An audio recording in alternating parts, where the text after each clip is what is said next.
Hey guys, it's Girl Got Game. Welcome to the first of our bad endings for Hajime Saito.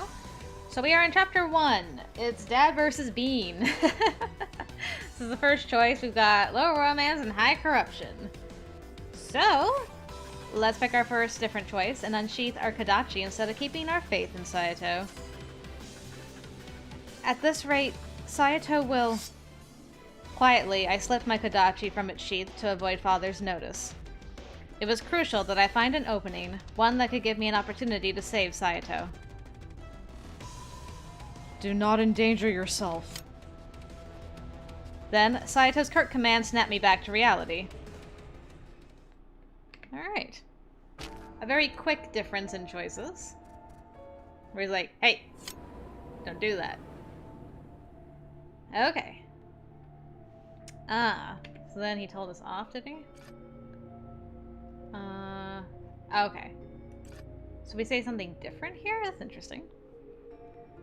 I was hoping to do something that could help ease the suffering that comes with becoming a fury. Saito fell silent. When I saw some of my father's blood get onto your clothes earlier, you seemed like you were struggling, so... This is my burden alone. It need not bother you any longer. Saito averted his gaze callously. Alright. No? Okay. The compounds are currently unattended. Your business here is finished, I presume. Let us return.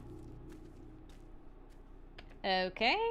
Like, I'm pretty sure that was the same as last time. I don't know why it wouldn't let me skip.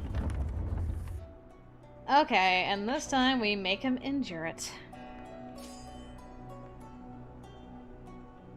You are being irrational. This is nothing. It will end soon. Because he seemed to be suffering in agony, I hoped there was something I could do, but... Perhaps Saito hadn't actually wanted anyone to help him. Part of me believed that he was the type to let himself be consumed by pain, as long as it ensured that no one would bother him enough to stop it. So I... Gah! All I could do was sit quietly, watching Saito grimace intensely as I silently offered my hand in support. Aww. Okay. As Saito started walking away from the house, I stopped to get a last glimpse of my old home. The battle between Saito and Father had left it in worse condition than we found it, unsurprisingly. It would have been best for me to lock up at least, I thought to myself before we headed back. I reached my hand to slide the entrance shut. Just then, a figure appeared suddenly as if to reach over me. Ah!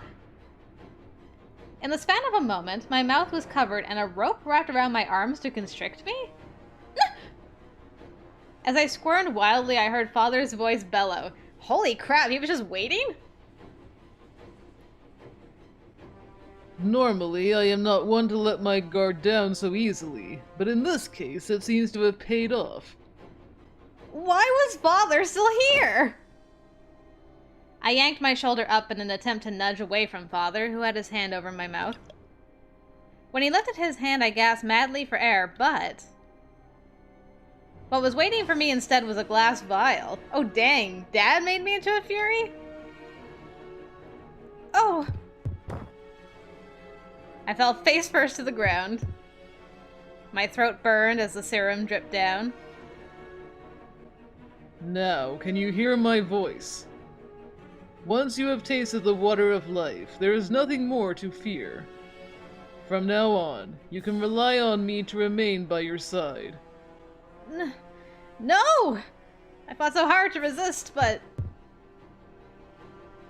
I could feel my mind slipping, and a haze engulfed me before Blackness took hold. For good. Dang, Hajime, wait up for your girl. So, Dad Ninja, like, got me, and then dumped the water of life down my throat. So, is his water of life different from the one that sister brother gave me? Because we didn't lose our mind immediately. Like, is there some kind of mind control stuff that's in Dad's that's not in Brother's?